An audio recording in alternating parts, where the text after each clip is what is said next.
வழக்கத்துக்கு மாறாக ஒரு ஹாஃப் அன் ஹவர் முன்னாடி எந்திரிச்சிருந்தேன். வேலை எல்லாமே ரொம்ப குயிக்காக முடிஞ்சிருச்சு. நேற்று நைட்டு போல் வேர்க்கடலை ஊற வச்சிருந்தேன். அப்புறம் என்னோட ஸ்நாக்ஸுக்கு அதை தான் கொடுத்து விட போகிறேன். பாயில் பண்ண வேர்க்கடலை அப்படியே கொடுத்து விடுறதை விட அது கூட பொடியாக கட் பண்ண ஆனியன், கேரட், பீட்ரூட், கொத்தமல்லி, கருவேப்பிலை, கொஞ்சமாக உப்பு, கொஞ்சமாக மிளகாத்தூள் கலந்து சாலட் மாதிரி கொடுத்து விட்டோம் அப்படின்னா குழந்தைங்க கொஞ்சம் இன்ட்ரெஸ்ட்டாக சாப்பிடுவாங்க.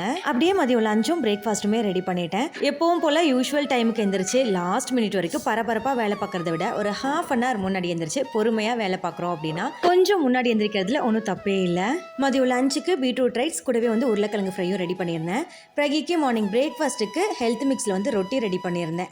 தம்பியோட லஞ்ச் பாக்ஸ் பேக் பண்ணிவிட்டு மார்னிங் பிரேக்ஃபாஸ்ட்டுக்கு செட்டிநாடு ஸ்டைலில் பொடியாக கட் பண்ண ஆனியன், கேரட், கருவேப்பிலெல்லாம் போட்டு குழி பணியாரமும் கூடவே தேங்காய் சட்னியும் ரெடி பண்ணியிருந்தேன். டெய்லி மார்னிங் 12 o'clock போல் நம்மளோட சேனலில் தம்பியோட lunch box and snacks box video share பண்ணுறேன். வேணும்னா செக் பண்ணி பாருங்கள். மார்னிங் பிரேக்ஃபாஸ்ட்டுக்கு குழி பணியாரம் கூடவே ஒரு டம்ளர் மாதுளம் பழ ஜூஸுமே கொடுத்துருந்தேன். நீங்கள் நம்ம சேனலுக்கு புதுசுனா மறக்காமல் சேனலை சப்ஸ்கிரைப் பண்ணிடுங்க.